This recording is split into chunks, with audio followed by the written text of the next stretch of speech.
TMT news 24 में आपका स्वागत है। आप देख रहे हैं टीएमटी न्यूज 24। दोस्तों, भारत में बहुत सारे ऐसे स्मारकें हैं जो कि दशकों से लोगों के आकर्षण का केंद्र बनी रही हैं और इन्हीं ऐतिहासिक स्मारकों में से एक है गेटवे ऑफ इंडिया। दरअसल मुंबई में स्थित यह स्मारक एक आर्क शेप में बनाया गया मॉन्यूमेंट है जिसे अंग्रेजों के समय पर बड़े बड़े ब्रिटिश अफसर्स के स्वागत और पानी के जहाजों की लैंडिंग के लिए बनाया गया था। और अब यह मुंबई के सबसे अहम टूरिस्ट अटेंशंस में से एक है, क्योंकि कोई भी व्यक्ति अगर मुंबई जाता है तो वह एक बार गेटवे ऑफ इंडिया के खूबसूरती को देखने का भी प्रयास जरूर करता है। लेकिन क्या आपको पता है कि इस स्मारक को बनाने की शुरुआत कब और कैसे की गई थी? मेरे ख्याल से आप सभी में से ज्यादातर लोगों को इसके बारे में पता नहीं होगा, लेकिन भारत की आजादी के पहले ही करीब 1911 में पहली बार इसके निर्माण की योजना की शुरुआत हुई थी।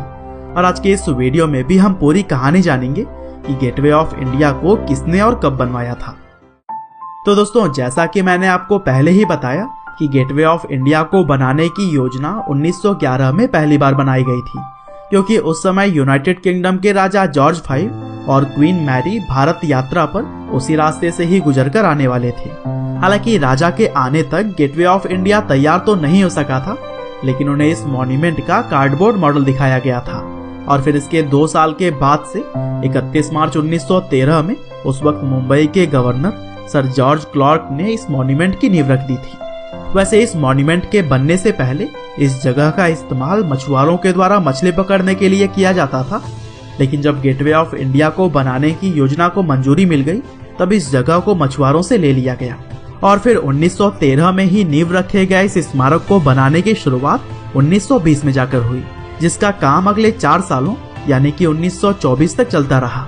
और फिर गेटवे ऑफ इंडिया को 4 दिसंबर 1924 को उस वक्त के वायसराय रहे रूफस इसहाक के द्वारा लोगों के लिए खोला गया। और दोस्तों, तभी से लेकर अब तक यह मुंबई के आकर्षण का मुख्य केंद्र बना हुआ है। और दोस्तों, गेटवे ऑफ इंडिया के बनने के बाद से यह भारत का मुख्य एंट्री पॉइंट बन गया, जहां से बहुत सारी बड़ी बड़ी हस्तियां भारत आती थी। और यहां तक कि जब 1947 में देश आजाद हुआ और ब्रिटिश राज्य खत्म हुआ था, तब अंग्रेज गेटवे ऑफ इंडिया से ही होते हुए बाहर गए थे। और वहीं अगर हम बात करें गेटवे ऑफ इंडिया के आर्किटेक्चर के बारे में, तो जैसा कि मैंने आपको पहले ही बताया कि इसे स्कॉटिश आर्किटेक्ट जॉर्ज विटेट ने बनाया था। और उन्होंने रोमन और गुजरात के 16वीं शताब्दी के आर्किटेक्चर्स को कंबाइन करके इस मॉन्यूमेंट को डिजाइन किया था। साथ ही इस स्मारक में इस्लामिक आर्किटेक्चर्स की भी झलक है, जिसे कि इंडो सैरासनिक कहा जाता है। और दोस्तों, गेटवे ऑफ इंडिया पीले बेसाल्ट से बना हुआ है, जिसको मजबूती देने के लिए कंक्रीट का भी काफी इस्तेमाल किया गया था। और इन सब के अलावा बॉम्बे लोकल से ही कुछ पत्थरों और ग्वालियर से भी चीजों को मंगवाया गया था। और जब गेटवे ऑफ इंडिया 1924 में बनकर तैयार हो गया, तब इसकी ऊंचाई 26 मीटर यानी कि लगभग 85 फीट की थी।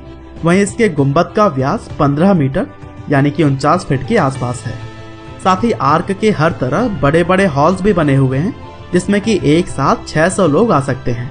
और दोस्तों, उस समय भी इसे बनाने में करीब 21 लाख रुपए का खर्च आया था, जिसे कि भारतीय सरकार ने ही पे किया था।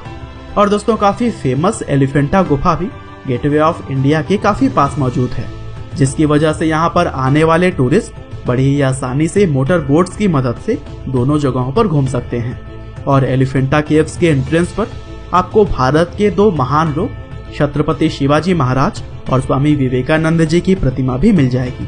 और आज के समय में अगर देखा जाए तो गेटवे ऑफ इंडिया भारतीय इतिहास का एक अहम हिस्सा है, और इसी वजह से इसको मुंबई का ताजमहल भी कहा जाता है। वैसे आप भी हमें कमेंट करके जरूर बताइएगा कि क्या आप कभी गेटवे ऑफ इंडिया घूमे हैं? अगर हाँ, तो और क्या बातें हैं जो आपको इसकी पसंद आती है। आशा करते हैं कि आपको यह जानकारियां जरूर ही पसंद आई होंगी।